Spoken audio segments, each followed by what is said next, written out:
Good morning, and today I'm going to go through my Formula 1 diecast car collection from the 90s, so going from 1991 to the year 2000. Basically, I've bought one car from every season of Formula 1 since I was born. Today we're going through the 90s. So for 1991 I've got this Jordan 191. This was Eddie Jordan's first Formula 1 car.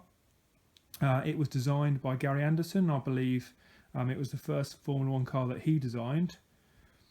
It had a 3.5 litre Ford V8, putting out in the region of 650 brake horsepower in race trim.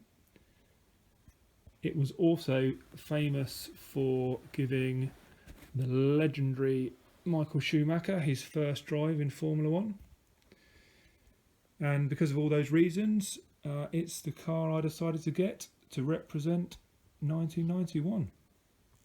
For 1992, I've got this Footwork Arrows FA13. I've got this because it's from the back of the grid.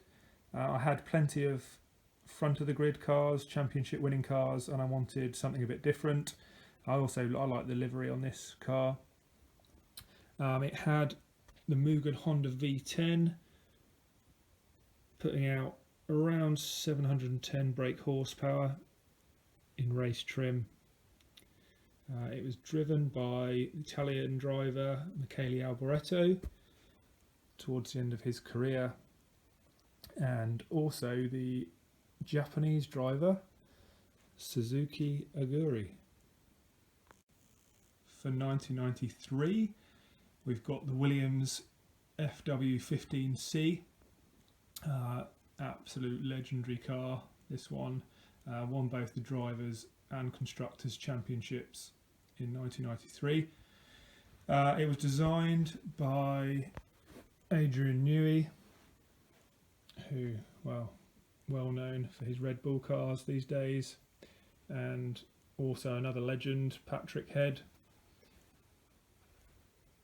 It was extremely advanced, technologically speaking. It had traction control and also hydro-pneumatic active suspension, which was banned after this year. It had a very powerful Renault V10 engine, making around 770 brake horsepower. It was driven by Damon Hill and Alain Prost, and it helped Prost to secure his 4th Drivers' World Championship. Of course, I couldn't have a Formula 1 car collection without one of the Ferrari V12 cars. So for 1994, I've got the 412 T1. This had Ferrari's famous 3.5 litre V12 engine. It was reasonably competitive. I think it came 3rd in both the drivers and constructors championships in 94. It was driven by Alesi and Gerhard Berger, true Ferrari stalwarts, and I just think it looks fantastic.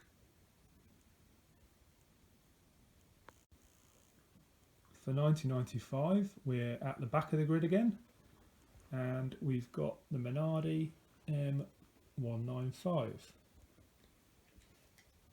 This was driven by Martini, Pedro Lamy and Luca Badoa.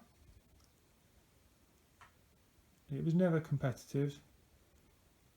It should have had the Mugen Honda engine, which was a competitive engine that year, but that deal fell through and they ended up with the Ford V8, which made only 630 brake horsepower, which was, well over 100 horsepower down on the top engines in 95.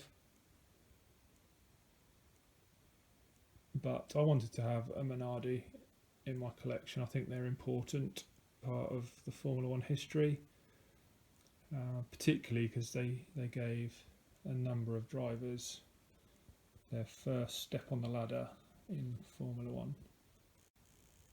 For 1996, I've got my only Tyrrell in the collection, the Tyrrell 024. What I like about this car is it's got a Yamaha engine. Yamaha only made a brief foray into Formula One, and this car has got the Yamaha V10, which made a healthy 700 horsepower. It was driven by Yuki Katayama and Mika Salo.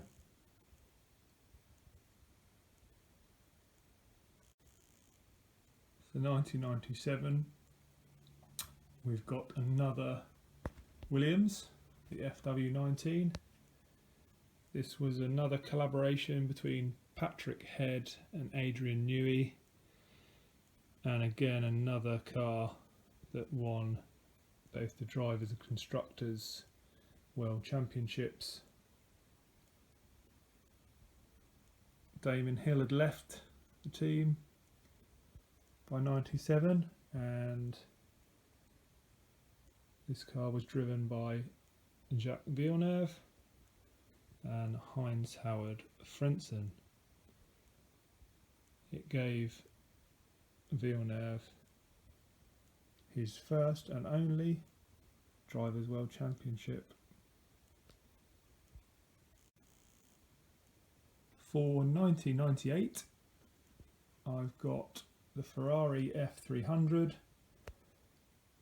driven by the legendary Michael Schumacher, and acting as a prequel to his dominance in the early 2000s. It was also driven by Eddie Irvine, and what's also significant about this Ferrari is it's an early collaboration between the formidable pairing of Ross Brawn and Rory Byrne, who went on to design several World Championship winning cars together in the next decade. For 1999, I've got one of my favourite Formula One cars of all time, the Jordan 199. Now, I really like this because, well, it's yellow and leery. I like that they have basically a poisonous or venomous creature on the front of their car. In this case, it was a buzzing hornet to replace the Benson and Hedges logos in countries that didn't allow tobacco advertising. I also love that it was a surprise contender in the World Championship this year. So driven by Damon Hill and Heinz Frentzen, it featured on the podium several times throughout the season and actually managed to come third in both the Constructors and Drivers Championships, powered by a very powerful Mugen Honda V10, putting out around 800 brake horsepower.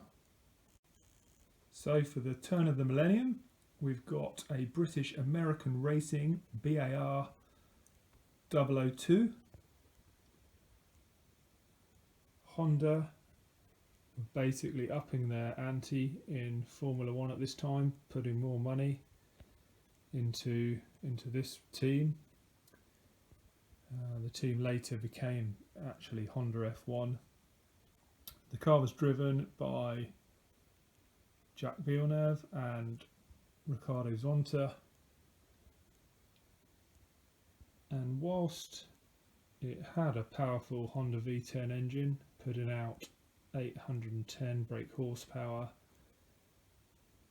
It languished in the midfield and never really competed for the championship. Still, I think it looks cool. So that concludes my tour of Formula One in the 1990s. I hope you enjoyed it. If you want to see my 1980s Formula One collection, see my other video, and if you'd like to see my Formula One collections from the subsequent decades, then please let me know in the comments below. Have a good day.